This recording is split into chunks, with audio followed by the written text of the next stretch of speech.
Hi there, it's Councillor Glen, and this morning I'm at Westridge Park. I think this is called Westridge Park A.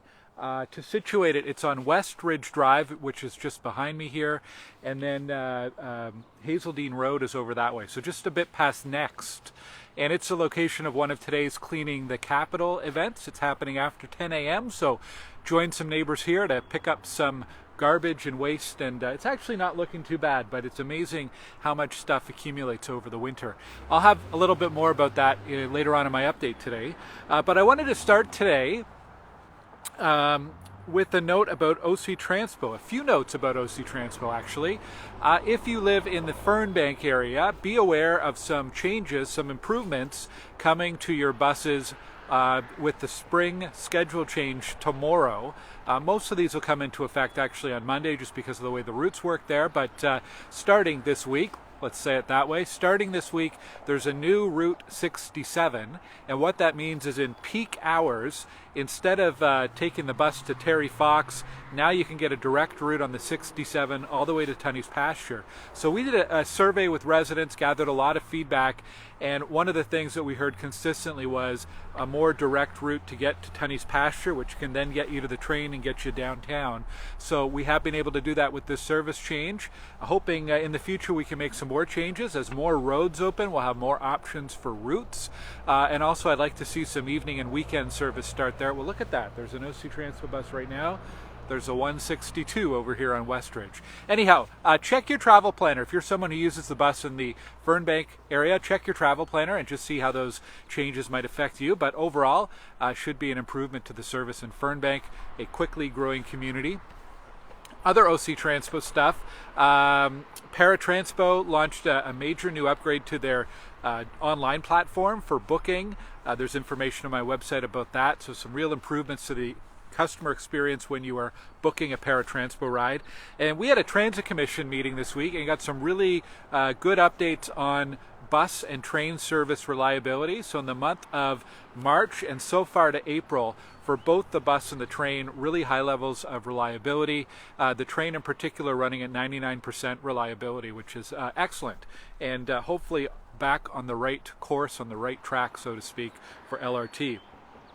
Okay, some more updates. Wednesday, we have a big community meeting coming up. It's online on Wednesday evening, April 27th. It's the update on the Stittsville Main Street Public Realm Plan. For the past few months, we've been working with a committee, a steering committee, and city staff on developing a draft plan for how we want that street to evolve, particularly around cycling and pedestrian safety and the public elements as part of the street. So the street lights, the benches, the waste bins, all those kinds of things. But significantly, that cycling and pedestrian infrastructure got a sneak peek last week, and I think it's on the right track, but we'd like you to come out and give us your feedback. That's on Wednesday evening. You can register for that on my website. It's at glengower.ca. Please do register. There's no limit to the attendees, but we already have close to 100 people signed up, so thanks to everybody who signed up so far. Some information on my website to highlight. If you are thinking about expanding your driveway this summer, be aware that there are some bylaws and some zoning rules that limit sometimes how much you can expand your driveway depending on your lot size, depending on your landscaping. So there's some information on my website, and there's also a contact info for what's called a DIO, a Development Information Officer. If you're planning to do any kind of front yard driveway expansion, please call that DIO and they can walk you through the requirements for your property and help you with that information.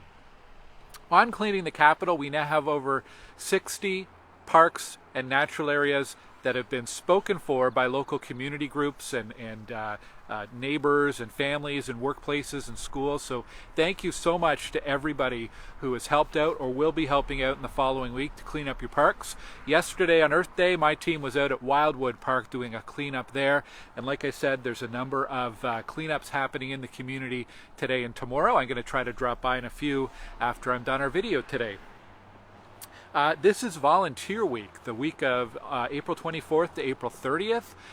We have launched a new thing called Super Kids, Stittsville Super Kids. So if you know a kid in your community who is doing something to help out, a lemonade stand, helping out with the clean up the park, any kind of volunteer activities, maybe taking a neighbor's dog out for a walk if that neighbor isn't able to do so. We want to hear about what kids are doing to help out in our community. So check out my website for details on how you can nominate a kid for a Super Kids Award. Hoping to hear about all the great things that our young people are doing here in Stittsville. A couple other local updates. There's 2 new development applications. One is for a new French public school on Cope Street, a little bit west of Robert Grant Avenue. And the other one is for a new building, retail and apartments on Stittsville Main Street, right next to Papa Sam. Now these are so new that they're not even up on my website yet. They are available on the city's DevApps site if you want to Google that, but we'll be adding some additional information on my website probably on Monday, so watch for that coming soon. Some upcoming events to tell you about.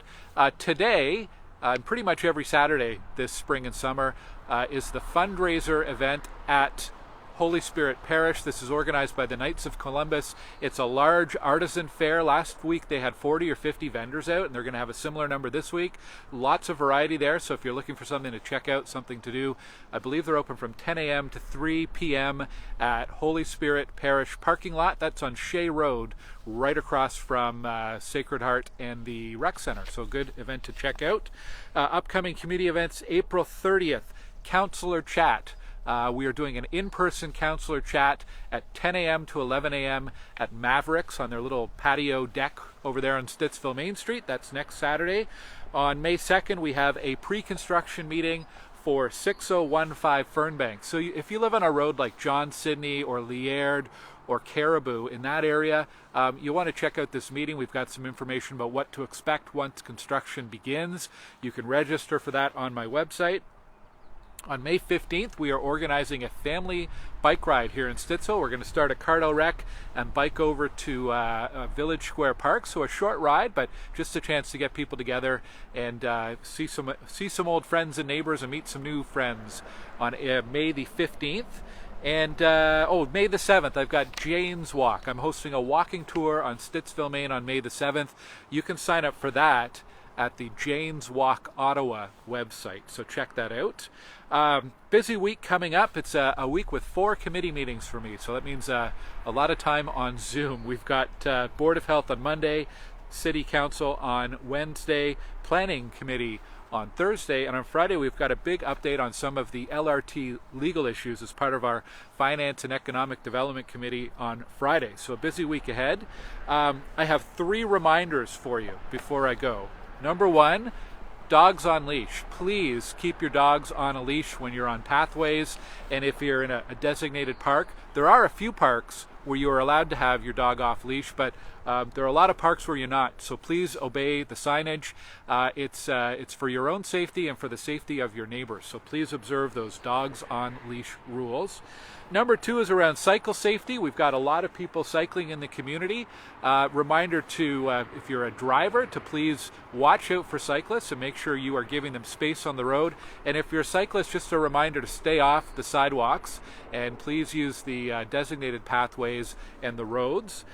My third reminder is around 311. If you see a pothole, if you see a garbage can that might be overflowing, any kind of city issue like that, please call 311. It's the fastest way to get attention to that issue.